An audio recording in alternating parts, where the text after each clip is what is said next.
Greetings, gems and gents. My name is Dara, and this is Dear Hallmark. This is my space where we can just talk about Hallmark Channel stuff and GAC stuff and Up TV stuff because I love made-for-TV romance movies. Those are my jam, my jelly, and my Devonshire cream. And so Hallmark is giving us 2 movies a week this month, and we're starting off with a Hallmark Channel movie, Love in the Limelight, which stars Carlos and Alexa PenaVega. And here's the skinny, here's the skippy, here's the jiffy on, if you haven't seen it yet, what Love in the Limelight is about. Carlos's character Nick, he is a washed up child musician who, falling on some hard times, he's on a comeback run. And so his manager gets him a gig in Salt Lake City, Utah. Cue Summer, played by Alexa PenaVega. Summer used to be a fan of Nick Mendez, who used to be in a band with his brothers. She was one of their fans, and she wrote to him back in the day, and they became pen pals, then traded phone numbers, then traded emails, and began calling. And they established a relationship, a friendship, over 15 years. She never told her father. That was something that was private to her. And on his side, his manager didn't even know that he was still in contact with this fan throughout the years. And they literally went through everything together, through colleges, records, all of that. And that was one of the things I did appreciate about the movie. I love me a good narrated introduction. It gives me circa 2003 vibes, and I'm here for it. I love it. Here's the thing though, my friends. We're falling into love with spring vibes in Salt Lake City, Utah. The math isn't mathing. Now, they pump me up with pumpkin spice lattes, and leaf peeping, and crunching, and apple pie having stuff, and leaves, and brown, and oranges, and stuff, talking about some fall into love. Where in the world is my autumn fields?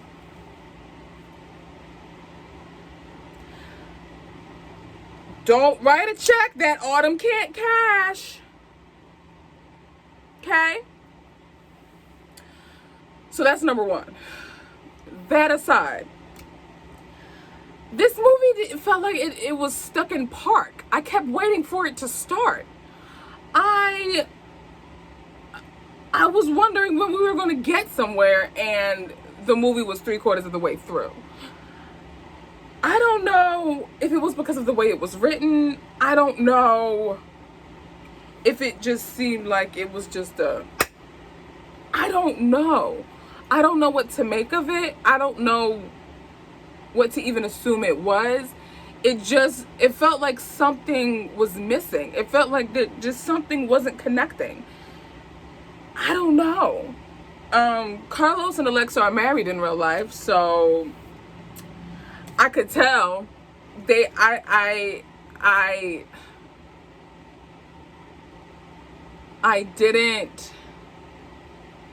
they didn't sell me at first. Like when they first met in real life, like when their characters first met, I enjoyed that scene. I enjoyed Alexa's performance during that. But you could tell they got really comfortable when their 2 characters were actually in a relationship with each other. And you can tell that they're like that because there were some people who still didn't know that Carlos and Alexa are actually married.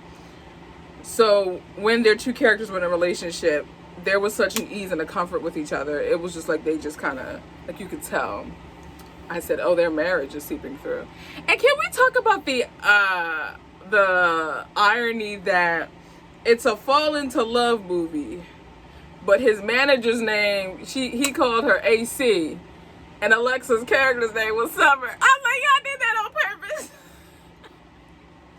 Y'all did that on purpose. I thought that was funny. Did anyone else catch that? Was I the only one? Was that even something to be caught? Was I playing wide receiver and I didn't need to?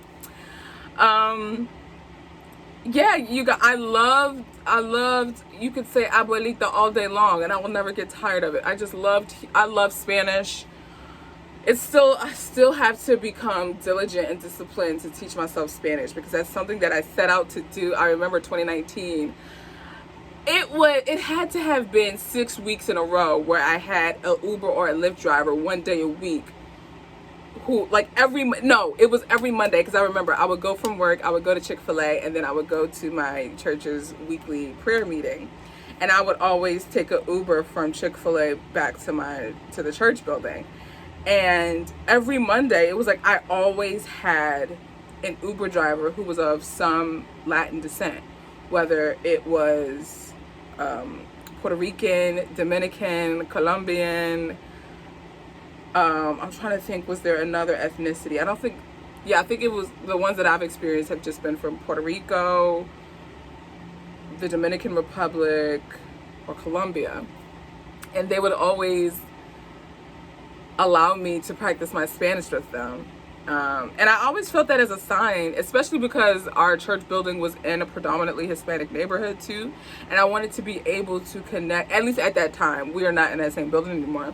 But I wanted to be able to connect with the people in that neighborhood. And so I made it a point to really want to learn Spanish. And I can sound like I know what I'm talking about, but I really don't know what I'm talking about. I can say a couple of words, but it don't mean, like, I ain't saying much of nothing, you know what I'm saying? So I really need to, maybe that could be something that I start on my birthday. My birthday is coming up, y'all. And by coming up, I mean it's 2 months away. But that's coming up to me because I feel like I just blinked, and then now the next year of my life is about to approach. And so my birthday's in October 3rd. There we go. It's whatever, do with it what you want.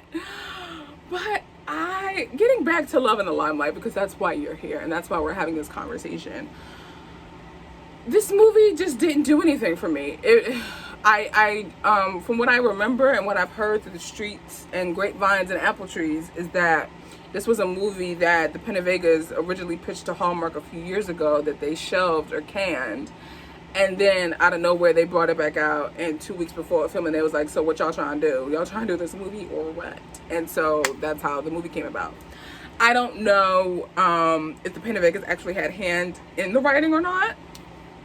I do like Carlos's acting. I like Alexa's acting. It made me miss Picture Perfect Mysteries. And even the colors of the set design, it reminded me of Picture Perfect Mysteries. If you haven't watched that mystery series yet, or you haven't watched any mysteries at all, I strongly recommend to start with Picture Perfect Mysteries. That's the one I started with. It's cute, it's colorful, and I feel like if you're someone who's not so into the you don't want a nitty-gritty mystery, you still want something lighthearted, I feel like Picture Perfect is lighthearted enough as to where it'll still give you a tinge of suspense, but you'll still have that lightheartedness that you look for in your regular Hallmark Channel stuff. So I would fully encourage you to go watch the Picture Perfect Mysteries. I think they're on Hallmark movies now, if I'm not mistaken. But that's what the colors. Can we talk about Alexa's wardrobe? Can we talk about the pantsuits? Can we talk about the blazers and the different suits that she had? I like her, whoever styled Summer, my compliments to the dang-on chef, because sis was killing it on all cylinders every time she came up on my screen. I was DMing with someone during the movie and I said, oh, look at this teal one. Oh, look at this turquoise one. Oh, look at this blush one. Oh, look at this white one. Oh, look at literally every outfit that Summer had on, I wanted. Especially the, I don't know if it was Robin's Egg Blue, but my gosh, that jumpsuit was fire. It was hotter than the summer's heat. Hotter. No pun intended. But yeah, I don't know about this movie? I don't know, y'all. This movie was kind of, yeah, there was nothing solid about it. It seemed like a bunch of whoosh, just like so, and nothing really stuck. So I would have to give this, honestly, 2 crowns. Oh, 2.5. But 1 crown gots to be for Alexa's stylist for this. But what did you guys think of Love in the Limelight? This was not a fall movie, so there was no fall feels. So we're going through that again. Y'all, I'm really trying my best because I said that I was clearing my Hallmark heart. I said that I was not harboring, you know, we're forgetting what was before and looking to what lies ahead. But you just gotta stop promising me fall and then not delivering. That's kind of where I am as someone who appreciates the seasonal movies. I know the seasonal movies is not like they don't care. They could literally, they could not care any less than they do right now. And that's your steez, that's your jam. I get it. But I am a Hallmark viewer. I am one of those Hallmark viewers, maybe we're going extinct, who actually appreciates the seasonal movies. And if you're gonna if you're telling me that fall into love is literally we're falling into love with the leaves falling on the ground and we're peeping and we're crunching and we're eating apple pie, and I ain't seen not now one a tree, but I see a bunch of spring bouquets, don't play my emotions. Just don't play my emotions. That's kind of where my heart belongs with the whole situation. I'm curious as to what our movie will be next week, if we'll get any fall vibes. Can I at least hear a pumpkin spice latte? Can I get a salted caramel macchiato? Can I get something of the fall variety in next week's movie or this week's movie, which will be Romance in Style, starring Benjamin Hollingsworth, who we just saw in Splash of Love, and J.C. Elliott, who is from, I believe she's from Grey's Anatomy. I don't watch Grey's Anatomy, so I'm not sure, but I believe that's where she's from, if you know, reading the articles and stuff. But she's a little snippy, snarky, persnickety little thing, and I'm excited. At least her character is, I should say. So I'm looking forward to that one. You guys, let me know in the comments what you thought about what's this movie called again? Love in the Limelight. Love in the Limelight. Let me know what you thought. Are you feeling autumn? Let me know in the comments, are you a type of person who cares about the season of movies? Are you care that they may be doing, like, phasing them out and they're trying to gently let go of our hand and wean us off of these fall movies? I'm sorry, not fall, but like seasonal movies. Let me know. And you guys, like, this week, this is our anniversary week of the Dear Hallmark podcast. Dear Hallmark in general started October 2020. I made my first video for Countdown to Christmas, reviewing Jingle Bell Bride and I think Once Upon a Holiday it was, or Once Upon a Royal one of them, a Royal Holiday, one of them. And the podcast has its own kit and caboodle, and that started August 9th of last year. And so the podcast is officially a year old, and it's crazy how even the podcast began. I'm going to be doing a special episode, just sharing with you my heart and my story on how, because it is a story. There's a complete backstory to how the podcast came to be, which does include Tyler Hines. So to hear that story, be sure to subscribe to the podcast. There's a link for it in the description box. And also be sure to follow the Facebook or like the Facebook page, because also this week we have book club. We are going to be reading the books that have inspired our favorite Hallmark movies. And so we are starting with The Irresistible Blueberry Bake Shop and Cafe, which has inspired the movie The Irresistible Blueberry Farm, starring Allison Sweeney and Mark Blucas. So we are going to be talking about the book and the movie for book club on this Thursday.